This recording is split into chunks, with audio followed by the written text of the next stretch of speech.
Hello guys, स्वागत है आपका स्टार ब्रिलियंट क्लासेस चैनल पे। कक्षा 10 का भौतिक विज्ञान चल रहा है हमारे चैनल पे। तो हम इसमें आगे का करते हैं। क्या लिखा है? पहला पार्ट है समतल पृष्ठों पर प्रकाश का परावर्तन। आइए आज हम पढ़ेंगे प्रतिबिंब। प्रतिबिंब क्या होता है? कह रहा है कि वस्तु के किसी बिंदु से चलने वाली किरणें परावर्तन या अपवर्तन के बाद जिस बिंदु पर मिलती हैं उस बिंदु को उस वस्तु का प्रतिबिंब कहते हैं।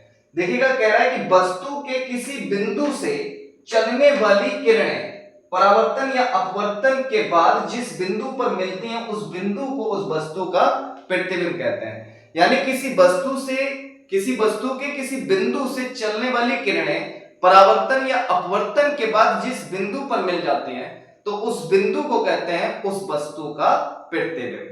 तो आइए चित्र से समझते हैं। देखिएगा, यहां पर वस्तु है तो वस्तु से चल रही किरणें और टकराने के बाद ये यहां पे मिली हैं। तो जब यहां से किरणें निकल के आ रही हैं फिर टकराने के बाद दोनों यहां पे मिली हैं तो इस वाले पॉइंट को, इस बिंदु को कहते हैं प्रतिबिंब। और जहां से किरणें चलती हैं उस बिंदु वस्तु कहते हैं। अभी प्रतिबिंब कितने प्रकार के होते हैं? प्रतिबिंब निम्नलिखित दो प्रकार के होते हैं। पहला है वास्तविक प्रतिबिंब, दूसरा है आभासी प्रतिबिंब।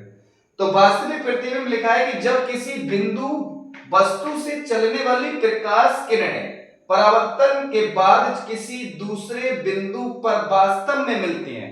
यानी किसी बिंदु से चलने वाली किरणें वास्तव में परावर्तन या अपवर्तन के बाद वास्तव में मिलेंगी या मिलती हैं वास्तव में, तो उस दूसरे बिंदु पर बने प्रतिबिंब को उस बिंदु वस्तु का वास्तविक प्रतिबिंब कहते हैं। इस प्रकार के प्रतिबिंब को पर्दे पर प्राप्त किया जा सकता है।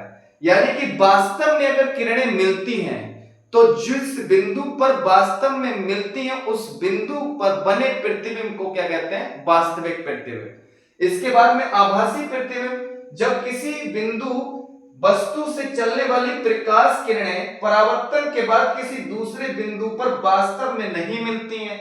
इसमें वास्तव में मिलती हैं और इसमें वास्तव में नहीं मिलती हैं। जब वास्तव में नहीं मिलती हैं परंतु दूसरे बिंदु से आती हुई प्रतीत होती हैं, इसमें आभासी प्रतिबिंब में वास्तव में मिलती नहीं है लेकिन दूसरे बिंदु से आती हुई प्रतीत होती हैं। तो इस बिंदु पर बने प्रतिबिंब को उस बिंदु का वास्तविक प्रतिबिंब कहते हैं। तो इस बिंदु पर बने प्रतिबिंब को वास्तविक प्रतिबिंब नहीं, आभासी प्रतिबिंब कहते हैं। इस प्रकार के प्रतिबिंब को पर्दे पर प्राप्त नहीं किया जा सकता। यानी वास्तविक प्रतिबिंब को पर्दे पर प्राप्त किया जा सकता है और आभासी प्रतिबिंब को पर्दे पर प्राप्त नहीं किया जा सकता, लेकिन इसका फोटो खींचा जा सकता है। दोबारा रिपीट कर रहा हूं, प्रतिबिंब क्या होते हैं? प्रतिबिंब होते हैं किसी बिंदु वस्तु से चलने वाली किरणें अपवर्तन या परावर्तन के बाद जिस बिंदु पर मिलती हैं उस बिंदु को उस बिंदु वस्तु का प्रतिबिंब कहते हैं।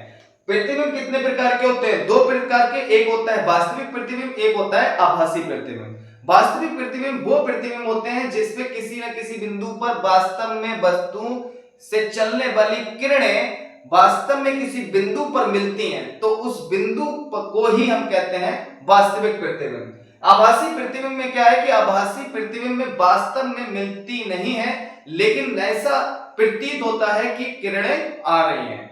और इसी प्रकार के प्रतिबिंब को कहते हैं आभासी प्रतिबिंब। वास्तविक प्रतिबिंब को हम पर्दे पर प्राप्त किया जा सकता है लेकिन आभासी प्रतिबिंब को पर्दे पर प्राप्त नहीं किया जा सकता है।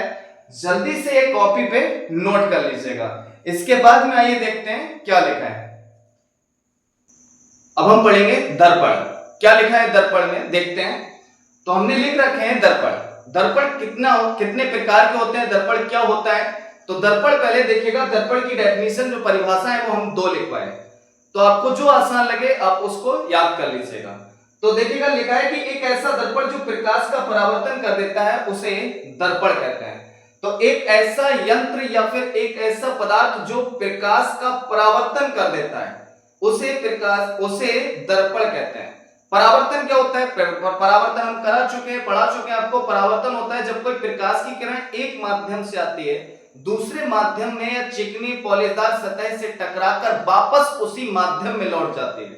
तो प्रकाश की इस घटना को प्रकाश का परावर्तन कर देते हैं। यानी एक ऐसा यंत्र होगा जो प्रकाश का परावर्तन कर देता है, उसी को हम क्या कहते हैं, दर्पण कहते हैं। दर्पण की दूसरी डेफिनेशन है कि अगर हम कोई ऐसा पारदर्शी माध्यम ले लें और उसके एक पृष्ठ पर पॉलिश या फिर लाल ऑक्साइड का लेप करें या कलई कर दें, लेप लगाएंगे, तो दूसरे साइड से प्रकाश का परावर्तन कर दें, तो ऐसे यंत्र को या फिर ऐसे निकाय को हम कहते हैं दर्पण। तो दो डेफिनेशन लिखे हैं, कह रहा है कि एक ऐसा यंत्र जो प्रकाश का परावर्तन कर देता है उसे दर्पण कहते हैं।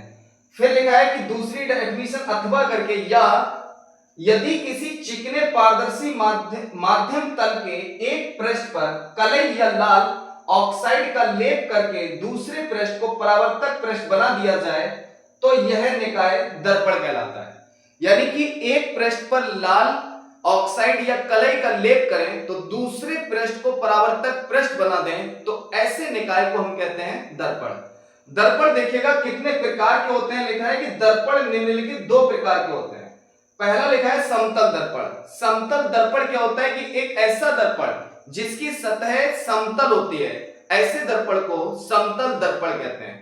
देखिएगा लिखा है एक ऐसा दर्पण जिसकी सतह समतल होती है, ऐसे दर्पण को समतल दर्पण कहते हैं। ऐसे दर्पण को समतल दर्पण कहते हैं। तो ये समतल दर्पण हमने बनाया, बिल्कुल सीधा है, तो इसकी सतह समतल है, इसलिए इसको बोला समतल दर्पण। इसके बाद में नंबर 2 पे लिखा है गोलीय दर्पण। तो गोलीय दर्पण क्या होता है कि एक ऐसा दर्पण जिसकी सतह गोल होती है या गोलीय होती है, ऐसे दर्पण को गोलीय दर्पण कहते हैं। गोलीय दर्पण में देखिएगा क्या लिखा है, एक ऐसा दर्पण जिसकी सतह गोलीय होती है, ऐसे दर्पण को गोलीय दर्पण कहते हैं। यह पुनः दो प्रकार के होते हैं, जिसकी सतह गोल होती है उसे गोलीय दर्पण कहते हैं। गोलीय दर्पण दो प्रकार के होते हैं। पहला लिखा है कि अवतल दर्पण। अब अवतल दर्पण क्या होता है, एक ऐसा गोलीय दर्पण जिसके उभरे हुए तल पे पॉलिश होती है और गड्ढे वाले तल से प्रकाश का परावर्तन होता है, ऐसे दर्पण को अवतल दर्पण कहते हैं। देखिएगा लिखा है कि एक ऐसा गोलीय दर्पण जिसके उभरे हुए तल पर पॉलिश होती है तथा प्रकाश का परावर्तन गड्ढे वाले तल से होता है, ऐसा दर्पण को अवतल दर्पण कहते हैं। या फिर ऐसे दर्पण को, तो यहां लिख लेना, ऐसे दर्पण को अवतल दर्पण कहते हैं। कैसे दर्पण को, जिसके उभरे हुए तल पे पॉलिश होती है और गड्ढे वाले तल से प्रकाश का परावर्तन होता है, ऐसे दर्पण को अवतल दर्पण कहते हैं। तो देखिएगा हमने यहाँ पर अवतल दर्पण बनाया। अवतल दर्पण में क्या बनाया है, गोलीय पृष्ठ लिया है और इसके उभरे हुए तल पे हमने क्या करा, पॉलिश करी है और गड्ढे वाले तल से प्रकाश का परावर्तन इधर से होगा, तो इसे बोलेंगे अवतल दर्पण। नंबर 2 पे लिखा है उत्तल दर्पण। उत्तल दर्पण क्या होता है कि एक ऐसा गोलीय दर्पण जिसके गड्ढे वाले तल पे पॉलिश होती है और उभरे हुए तल से प्रकाश का परावर्तन होता है, ऐसे दर्पण को उत्तल दर्पण कहते हैं। देखिएगा लिखा है कि एक ऐसा गोलीय दर्पण जिसके गड्ढे वाले तल पर पॉलिश होती है तथा उभरे हुए तल से प्रकाश का परावर्तन होता है, ऐसे दर्पण को उत्तल दर्पण कहते हैं। ऐसा दर्पण जिसके गड्ढे वाले तल पे पॉलिश होती है, प्रकाश का परावर्तन उभरे हुए तल से होता है, तो ऐसे दर्पण को उत्तल दर्पण कहते हैं। उत्तल दर्पण हमने यहाँ पे बनाया है। देखिएगा ये गोलीय दर्पण है जिसके गड्ढे वाले तल पे पॉलिश है और उभरे हुए तल से प्रकाश का परावर्तन इधर से होगा, तो इसे बोलेंगे उत्तल दर्पण। इसके बाद में हम आपको नेक्स्ट वीडियो में कराएंगे। अगर आप हमारे चैनल पे नए हैं तो लाइक करें, सब्सक्राइब करें और बेल आइकन दबाना ना भूलें। जितना करा रहे हैं, बोर्ड पे लिखवा रहे हैं, वो आप कॉपी पे लिखते रहिएगा। और अगर आप हमारे चैनल पे नए हैं तो ज्यादा से ज्यादा वीडियो को शेयर करें, लाइक कर दिया करो। Okay, thank you.